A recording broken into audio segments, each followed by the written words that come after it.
Hey everyone, it's Laura here and we're going to take charge Thursday right now with yet another 2-page layout concept. And I actually really love this idea. It's really versatile, but not only that, it's brilliant for using up these gorgeous pattern papers that we tend to have either little pieces left or we actually haven't even cut into, okay? So this particular one here has a total of 10 photos across the layout.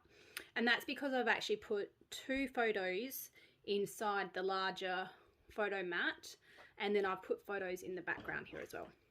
Okay, so this one here does have 10 photos, which also means that I've put in a little bit less of the decorative paper. So you can totally use this concept for as many or as little photos as you like. This was the first one I did, and as you can see, this one has only 1, 2, 3, 4, 5, 6, 7. This one actually only has 7. Sorry, I've got this back to front. So this one's got 7 photos on it. Also still allows for journaling, and again, a lot of different designer print papers here on this one as well. So it's just a really fun idea that can be used across any theme, any style, and you can put as many or as little photos as you like. So this one here is in my holiday album to South America. So this was in Rio. And then this one here was when I was in New York. So again, a totally different feel, different holiday. And I'm about to create a double page layout in my family album. So what you need is 2 sheets of background paper. So white daisy is what I tend to work on all the time, but of course if you are not a white daisy lover, you could make it any color that you want as a background. You will need a color that's going to mount the larger of the photos, and then you're going to need 2 sheets of cardstock to cut out all the colored mats that go across the 2 pages. So across the 2 pages you're going to end up having 18 squares. Okay, so you're going to have 9 squares on each side.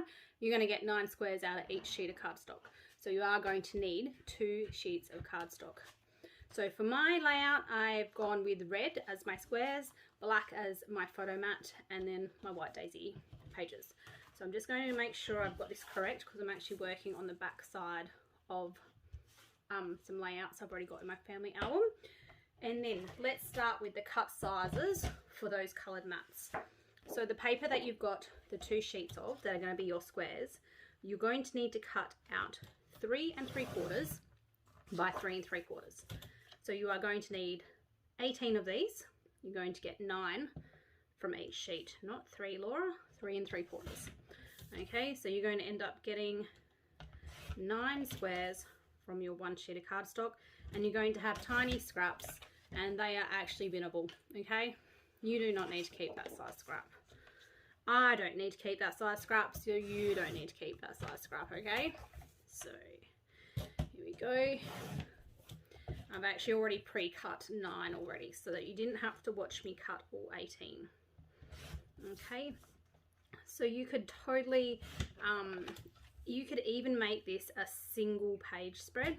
It's a brilliant design that as a standalone single page looks amazing. So it doesn't even have to be a 2-page spread. It's entirely up to you. But what I love about it is, apart from, yes, we're cutting up a couple of sheets of full cardstock, the print paper can come out of your scrap bin very easily.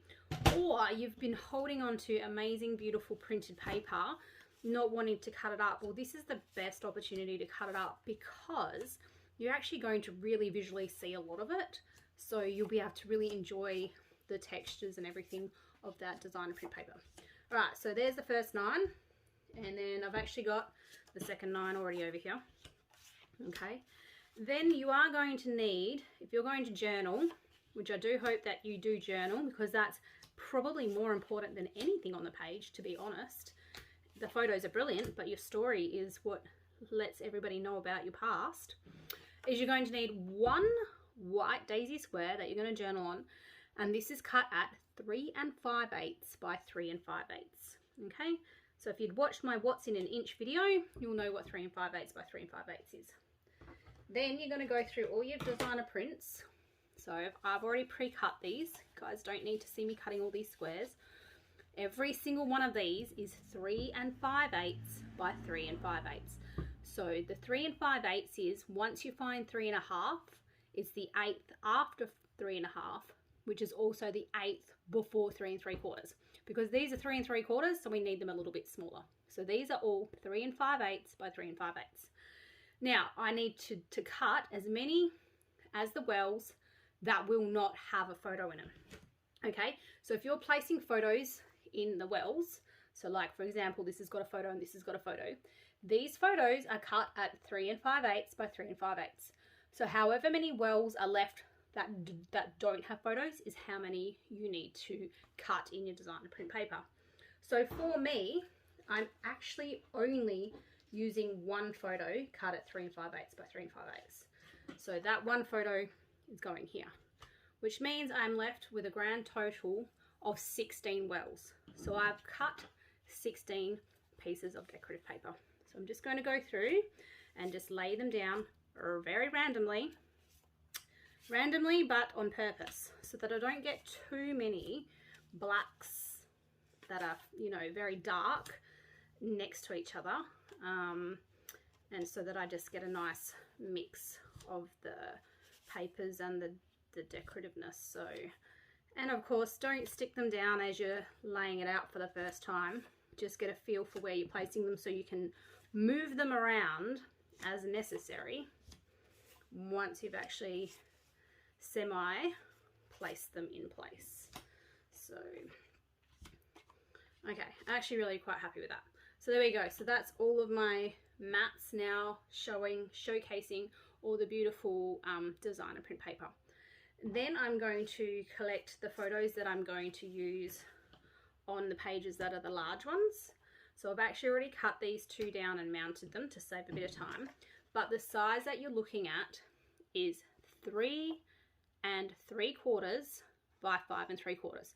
This is the standard Laura cut size. I just take 1/4 inch off each. So 3 3/4 by 5 3/4. Same would be if it's in landscape. It's 3 3/4 by 5 3/4. So then when we cut the photo mats in whichever color you've chosen, it is going to be 3 7/8 by 5 7/8.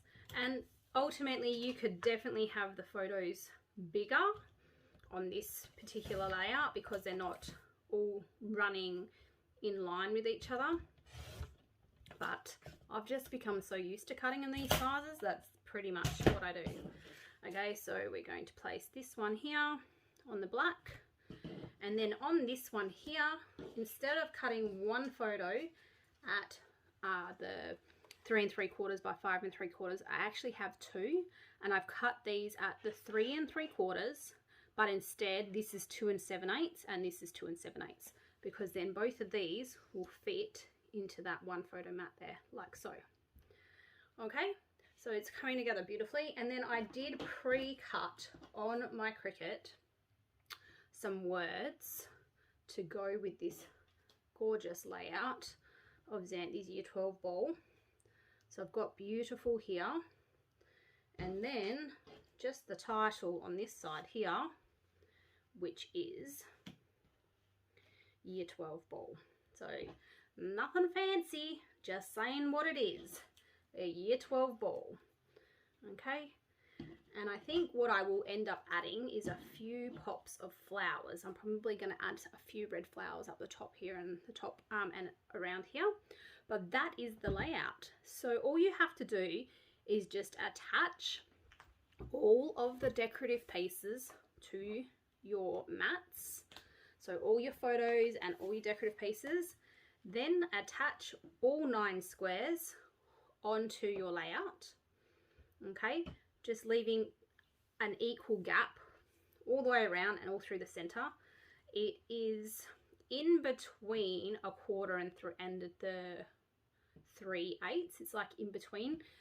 I would just simply lay them down, get the right gapping, and then just lift one up, tape it, stick it down. Lift one up, tape it, stick it down. Okay, so just get that equal gapping. Once all that's on, add on your photos that are going on the top, and then embellish. It's that simple. You don't need to see me do mine, because honestly it is easy enough to just look off the photo, and now that you know all the cutting dimensions and you know exactly the photos, then you can just go ahead and just create this. So like I said, it would make an amazing single page layout. You wouldn't need to have it as a double, and you can play around with the photo orientations as well. So as you can see here, I've got 3 landscape and 1 portrait, the ones that are on top. Identical here again, 3 landscape and 1 portrait. But this one here for Xanthi's Year 12 ball, I've actually got 2 landscape, 2 portrait. So you can definitely play around with the orientation as well.